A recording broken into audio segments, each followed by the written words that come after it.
Jake didn't mean to stay so late. He had been buried in his notes, desperately cramming for his upcoming exams.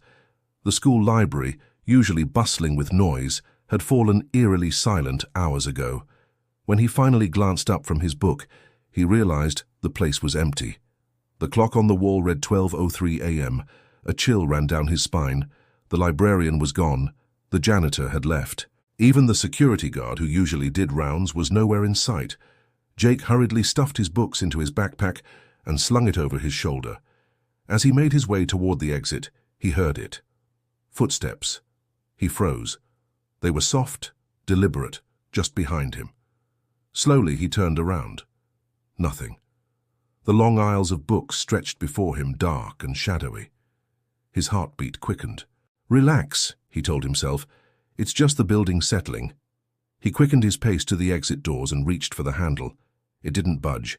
Jake frowned. He pulled harder, still locked. A nervous laugh escaped his lips. Maybe the janitor locked up, thinking everyone had left. He pulled out his phone to call someone, no service. The school Wi-Fi, usually strong, showed no connection. Then the overhead lights flickered, and from deep within the bookshelves a whisper slithered through the silence. "You shouldn't be here." Jake's stomach turned to ice. He spun around, his breath coming in short gasps. No one. The bookshelves loomed around him, casting eerie shadows. His fingers trembled as he turned on his phone's flashlight. The dim beam cut through the darkness as he took a step forward, his shoes echoing against the tiled floor.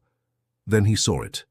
A single book lying on the floor in the middle of the aisle. It hadn't been there before. Jake swallowed hard and bent down to pick it up.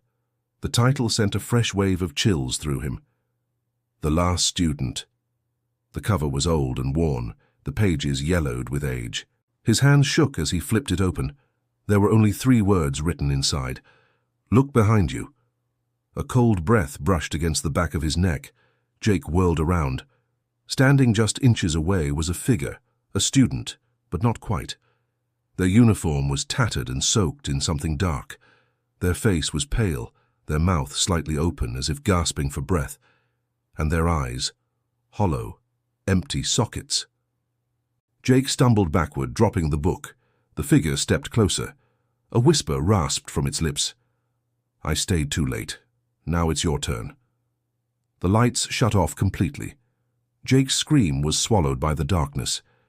The next morning, the librarian found Jake's bag sitting in the chair. His books were still open, his notes half finished. But Jake was gone. And that night, if you listened closely in the library, you could still hear footsteps echoing between the bookshelves. Another student. Stuck forever.